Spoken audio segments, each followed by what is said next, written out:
तमाम वेखण वालिਆਂ ਨੂੰ ਸਭ ਤੋਂ ਪਹਿਲੇ अस्सलाम वालेकुम। ਅੱਜ ਅਸੀਂ ਹਾਜ਼ਰ ਹੋਏ ਹਾਂ ਇੱਕ ਨਵੀਂ ਵੀਡੀਓ ਦੇ ਨਾਲ। ਅੱਜ ਅਸੀਂ ਤੁਹਾਨੂੰ ਦੱਸਾਂਗੇ ਕਿ ਜਿਹੜੀ ਸੇਮ ਹੁੰਦੀ ਜ਼ਿਆਦਾ ਤੋਂ ਜ਼ਿਆਦਾ ਪੁਰਾਣੀ ਵੀ ਉਹ ਵੀ ਖਤਮ ਹੋ ਸਕਦੀ ਹੈ। ਜੈਸੇ ਤੁਸੀਂ ਇਹ ਵੇਖ ਰਹੇ ਹੋ ਕਿ ਇਹ ਬਹੁਤ ਜ਼ਿਆਦਾ ਸੇਮ ਹੈ ਤੇ ਰੰਗ ਇੱਥੇ ਨਹੀਂ ਜਿਹੜਾ ਇਹ ਤੇ ਕਾਮਯਾਬ, ਲੇਕਿਨ ਅੱਜ ਅਸੀਂ ਕੈਮੀਕਲ ਲਾਵਾਂਗੇ ਤੇ ਇਹ ਜਿਹੜਾ ਰੰਗ ਬਿਹਤਰੀਨ ਲੱਗੇ ਦਾ ਕਾਮਯਾਬ ਹੋ ਜਾਂਦਾ ਇਹਦੇ ਤੇ ਕਾफ़ी ਉਹਦੀ ਗਰੰਟੀ ਵੀ ਹੋਵੇਗੀ ਕਿ ਇੰਨਾ ਚਿਰ ਕੱਢ ਜਾਏਗਾ ਤੇ ਉਹ ਕੀ ਤਰੀਕਾਕਾਰ ਹੈ ਉਹ ਵੀ ਦੱਸਣੇ ਆ। ਤੇ ਬਾਕੀ ਇਹ ਸਾਰਿਆਂ ਨਾਲੋਂ ਪਹਿਲੇ ਤੁਸੀਂ ਇਹ ਕੈਮੀਕਲ ਵੇਖ ਲੈਣਾ, ਇਹ ਤੁਹਾਨੂੰ ਲੱਭ ਜਾਏਗਾ ਬਾਜ਼ਾਰ ਵਿੱਚੋਂ, ਖਾਸ ਤੌਰ 'ਤੇ ਰੰਗ ਵਾਲੀ ਦੁਕਾਨ ਤੋਂ, ਹਾਰਡਵੇਅਰ ਤੋਂ ਤੁਹਾਨੂੰ ਇਹ ਲੱਭ ਜਾਏਗਾ।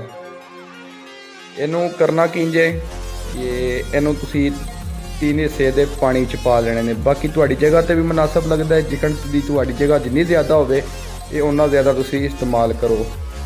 ਤੇ ਬਕਾਇਆ ਇਹਦਾ ਤਰੀਕਾਕਾਰ ਕਿਵੇਂ ਕਿੰਝ ਲਾਣਾ ਹੈ ਵੀਡੀਓ ਪੂਰੀ ਵੇਖਣੀ ਹੈ ਤਾਂ ਕਿ ਤੁਹਾਨੂੰ ਚੰਗੀ ਤਰ੍ਹਾਂ ਸਮਝ ਆ ਜੇ, ਉਹ ਵੀ ਅਸੀਂ ਤੁਹਾਨੂੰ ਦੱਸਣੇ ਆ। ਬਾਕੀ ਇਹ ਤੁਸੀਂ ਵੇਖ ਰਹੇ ਹੋ ਕਿ ਇਹ 3 ਹਿੱਸੇ ਅਸੀਂ ਪਾ ਲਏ ਨੇ ਬਾਲਟੀ ਦੇ ਵਿੱਚ, ਕੈਨ ਵਿੱਚ ਬਣਾ ਲਿਆ। ਤੇ ਵੀਡੀਓ ਅੱਛੀ ਲੱਗੇ ਤਾਂ ਲਾਈਕ ਸ਼ੇਅਰ ਕਰਨਾ ਨਾ ਭੁੱਲਿਓ। ਇਹਦੇ ਵਿੱਚ ਕੁਝ ਹਿੱਸੇ ਤੁਸੀਂ ਹੁਣ ਪਾਣੀ ਪਾ ਲੈਣਾ ਹੈ।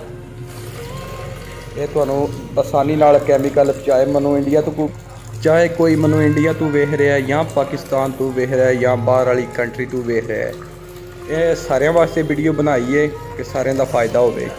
ਇਹ ਤੁਸੀਂ ਅੱਛੀ ਤਰ੍ਹਾਂ ਮਿਕਸ ਕਰ ਲੈਣਾ ਹੈ। ਇਹ ਵੇਖਿਆ ਹੁਣ ਤੁਸੀਂ ਮਿਕਸ ਹੋ ਗਿਆ। ਇਹਦੇ ਵਿੱਚ ਤੁਸੀਂ ਵੈਦਰ ਸ਼ੀਟ ਮਿਕਸ ਕਰਨੀ ਹੈ। ਇਹ ਦੇਖ ਰਹੇ ਹੋ ਵਾਟਰ ਡਿਫੈਂਡਰ ਤੁਸੀਂ ਇਹਦੇ 'ਚ ਮਿਕਸ ਕਰ ਲੈਣਾ ਇਹਨੂੰ। ਇਹਦੇ ਨਾਲ ਇਹਦੀ ਹੋਰ ਅੱਛੀ ਜਿਹੜਾ ਬੇਸ ਬਣੇਗੀ। ਔਰ ਦੂਸਰਾ ਇਹ ਹੈ ਕਿ ਤੁਹਾਡਾ ਅਗਰ ਜਿੱਥੇ ਤੁਸੀਂ ਰੰਗ ਲਾ ਰਹੇ ਹੋ ਨਾ ਉਹਦੇ 'ਤੇ ਵੀ ਇਹ ਉਸ ਕਲਰ ਦਾ ਲੱਗ ਜਾਏਗਾ, ਤੁਹਾਡੀ ਕਵਰਿੰਗ ਰੰਗ ਦੀ ਵੀ ਠੀਕ ਹੋ ਜਾਏਗੀ। ਇਹ ਤੁਸੀਂ ਦੇਖ ਰਹੇ ਹੋ ਕਿ ਇਹਨੂੰ ਅਸੀਂ ਮਿਕਸ ਕਰ ਰਹੇ ਹਾਂ। ਥੋੜ੍ਹਾ ਜਿਹਾ ਹੀ ਵਿੱਚ ਵੈਦਰ ਸ਼ੀਟ ਪਾਇਆ ਸੀ, ਜ਼ਿਆਦਾ ਨਹੀਂ। ਇਹਨੂੰ ਚੰਗੀ ਤਰ੍ਹਾਂ ਲਾ ਕੇ ਤੁਸੀਂ ਬੁਰਸ਼ ਨਾਲ ਵੀ ਲਾ ਸਕਦੇ ਹੋ, ਰੁੱਲੇ ਨਾਲ ਵੀ ਲਾ ਸਕਦੇ ਹੋ। ਇਹਦੀ ਗਰੰਟੀ ਹੋਵੇਗੀ ਇਸ ਚੀਜ਼ ਦੀ। ਇਹ ਦੇਖ ਰਹੇ ਹੋ ਕਿ ਅਸੀਂ ਹੁਣ ਬੁਰਸ਼ ਨਾਲ ਲਾ ਰਹੇ ਹਾਂ ਇਹਨੂੰ। ਬੁਰਸ਼ ਨਾਲ ਇਹਨੂੰ ਅੱਛੀ ਤਰੀਕੇ ਨਾਲ ਲਾਣਾ ਹੈ। ਇਹਦਾ ਇੱਕ ਕੋਟ ਤੁਸੀਂ ਕਰਨਾ ਹੈ ਤੇ ਤਾਂ ਕਿ ਜਿੰਨੀ ਜਗ੍ਹਾ ਖਰਾਬ ਹੈ ਸਾਰੀ ਨੂੰ ਅੱਛੀ ਤਰ੍ਹਾਂ ਰਗੜ ਕੇ ਸਫਾਈ ਕਰਕੇ ਉਹਦੀ ਰੇਗ ਮਾਰ ਨਾਲ ਤਾਂ ਤੁਸੀਂ ਇਹ ਲਾਣਾ ਹੈ ਕੈਮੀਕਲ ਅਸੀਂ ਲਾ ਛੜਿਆ ਤਕਰੀਬਨ। ਦੇਖਿਆ ਹੁਣ ਵਾਲੀ ਥੋੜਾ ਜਿਹਾ ਜਿਹੜਾ ਗਿੱਲਾ ਹੈ ਇਹਨੂੰ ਥੋੜਾ ਖੁਸ਼ਕ ਹੋਣ ਦਾ ਟਾਈਮ ਦਾਂਦੇ। ਇਹ ਹੁਣ ਖੁਸ਼ਕ ਹੋ ਗਿਆ ਤੇ ਇਹਦੇ 'ਤੇ ਫਿਲਿੰਗ ਹੋ ਰਹੀ ਹੈ। ਜੈਸੇ ਤੁਸੀਂ ਤੱਕਦੇ ਹੋ ਪਏ ਕਿ ਜਿੱਥੇ ਜਿੱਥੇ ਕੈਮੀਕਲ ਲਾਇਆ ਉਹ ਖੁਸ਼ਕ ਹੋ ਗਿਆ ਤੇ ਹੁਣ ਉਹਦੇ 'ਤੇ ਅਸੀਂ ਫਿਲਿੰਗ ਸ਼ੁਰੂ ਕੀਤੀ ਹੈ। ਹੁਣ ਅਸੀਂ ਇਹਦੇ 'ਤੇ ਫਿਲਿੰਗ ਦੀ ਰਗੜਾਈ ਕਰਕੇ ਇਹਦੇ 'ਤੇ ਇੱਕ ਕੋਟ ਵੈਦਰ ਸ਼ੀਟ ਦਾ ਅਸੀਂ ਸ਼ੁਰੂ ਕਰ ਲਿਆ। ਇਹ ਤੁਸੀਂ ਵੇਖ ਰਹੇ ਹੋ ਇਹਦੇ 'ਤੇ ਇੱਕ ਵੈਦਰ ਸ਼ੀਟ ਦਾ ਕੋਟ ਲਾ ਕੇ ਤੁਸੀਂ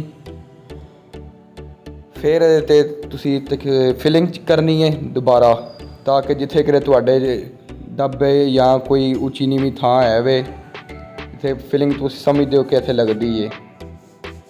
ਇਹ ਤਾਂ ਲਾਜ਼ਮੀ ਫਿਰ ਤੁਸੀਂ ਫਿਲਿੰਗ ਲਾਣੀ ਹੈ।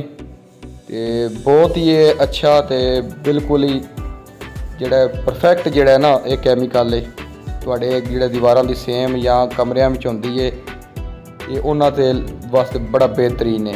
ਤੇ ਇਹ ਹੁਣ ਤੁਸੀਂ ਦੇਖਿਆ ਇੱਕ ਕੋਟ ਲੱਗ ਗਿਆ। ਹੁਣ ਮੁਕੰਮਲ ਦੀਵਾਰ ਨੂੰ ਅਸੀਂ ਕੋਟ ਲਾਵਾਂਗੇ ਤੇ ਵੀਡੀਓ ਜ਼ਿਆਦਾ ਸਾਡੀ ਲੰਮੀ ਹੋ ਜਾਣੀ ਹੈ ਜੀ।